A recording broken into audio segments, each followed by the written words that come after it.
My little bro and I were choosing beast wives at the same time. Without thinking twice, he picked that white wolf with insane combat power. Me? I felt bad for the beast's tragic fate, so I chose that dying merman from the arena. But turns out the white wolf was super arrogant and looked down on humans. My brother tried everything but couldn't tame him. Meanwhile, my merman wife was gentle and caring. Not only did he take care of me every day, he could even heal and cured my legs that had been crippled for years. When my brother saw this, his eyes turned red with jealousy. Afraid I'd compete for the family fortune, he actually staged a car accident and killed me. When I opened my eyes again, I'd been reborn back to the day we chose our wives. This time, my brother rushed to pick that half-dead merman. Seeing this, Dad's brow furrowed into a knot. "Jockey, what are you doing? That merman looks so fragile. How's he gonna help you?" "Dad, I just like this merman, please, just this once." Looking at Majiaki's reaction and the way he stared at Ruoksue with those heated eyes, I'd bet money on it. He's also been reborn. Majiaki and I are blood brothers. I was originally Dad's top pick for successor, but when I was 12, our enemies came after us and kidnapped me and Mom. I crippled both my legs, barely escaping that hellhole. Mom wasn't so lucky. She died at the enemy's hands.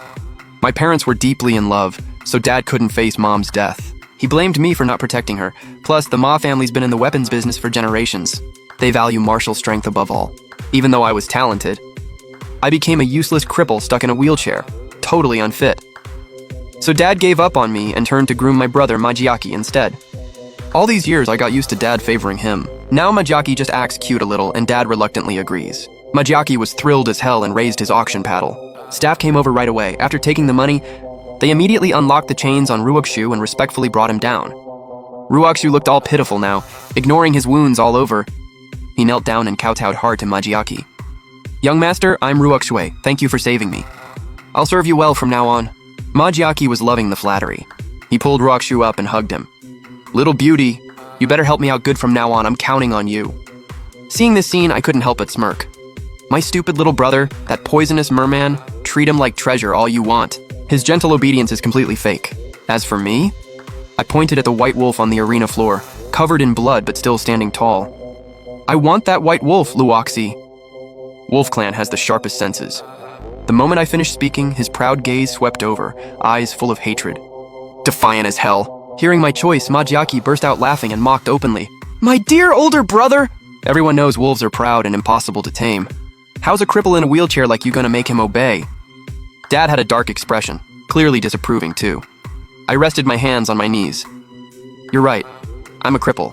I'm the useless trash everyone in the Ma family can step on.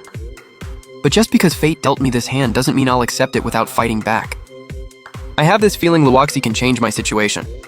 I'm confident I can earn his trust and make him work for me." "Then step by step, I'll take back what's mine. Dad, will you give me one more chance?" I promise I have a way to tame the white wolf. Since Mom died, Dad and I grew further apart. All these years, I endured all the dirty looks in the Ma household, but I never complained or bowed my head to Dad. This is the first time I'm asking him for something. Maybe the guilt in his heart made Dad waver. He stared at me for a few seconds, then finally nodded. After returning to the Ma estate, Majiaki didn't even eat dinner in the main house. He rushed off with Ruokshu to his private courtyard. Before long, I heard Majiaki's screams coming from the courtyard. Then servants rushed in and out carrying all sorts of first aid supplies. The butler panicked, sweating bullets, and ran to report to Dad, who was still eating. "Master, disaster." Young Master Jockey insisted on hurting himself. He stabbed his own stomach open. "What?" Dad slammed the table and stood up, rushing out. Just a few steps out of the main house, he saw Majiaki walking toward him like nothing happened. Dad looked at all the blood on him and asked urgently, "Jiaki, are you okay?" "Dad, I'm fine. Just testing how capable Ruokshu really is." Dad looked over at Ruokshu standing beside Majiaki, scrutinizing him. Only then did Ruokshu explain softly, "He's the most skilled healer among our merman clan in this region. His tears have powerful healing abilities. They can even bring people back from the dead. Any serious injury can be completely healed by him." "You have this kind of power?" Dad's eyes on Ruokshu changed instantly. "See, the Ma family's in the weapons business. We're always dealing with both sides of the law. Running into danger and getting hurt is just routine. Now with Ruokshu, not only can he keep Majiaki from serious harm, he can help everyone else in the family too." Majiaki's face was full of pride. "Dad, I told you my choice was absolutely right. Just don't know if my brother, who picked such a top-tier white wolf, can actually make good use of him." At that, both father and son turned their eyes toward me. Because everything happened so suddenly, almost all the servants in the house had run to Majiaki's side.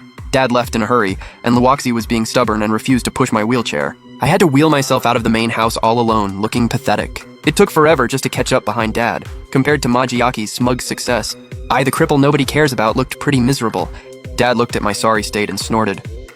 A son of the Ma family can't even control one woman. Majiaki loved seeing me get scolded, but he put on a fake caring face. Dad, brother doesn't want it to be this way, just give him some time. The picture of father-son harmony, they left me behind and walked away. Only Ruakshui, following behind Majiaki, snuck a glance at me as he passed. Though he tried hard to play the weak little lamb, I still caught the viciousness in his eyes. Things are going even smoother than I expected. In my past life, I discovered Ruakshu's powerful healing abilities a month later during a weapons deal. The buyer was an old client. There shouldn't have been any problems. But that day, they tried to double-cross us. Stuck in my wheelchair, I couldn't run. All I could do was watch the dagger plunge into my stomach. I thought for sure I was dead. But then Ruakshui suddenly burst into tears, crying and singing. His tears fell on my wound, and my flesh started healing bit by bit. That beautiful song even took away all the pain. Later, I woke up in my own bed, in my own courtyard at the Ma estate. Ruakshu told me he'd used merman medicine to save my life, and he was willing to teach me a secret merman technique. If I used it, not only would my legs be healed, I'd gain a physique as strong as a beast's. In my past life, the moment I heard I could stop being a cripple, I agreed to let Ruakshu perform it. After that, I miraculously recovered and became incredibly strong. Dad was thrilled by my transformation. Combined with my natural intelligence through some maneuvering, I gradually took back all the power Majiaki had stolen from me over the years. But all my hard work ended up destroyed by Ruakshu. That technique that supposedly made you stronger? Total scam.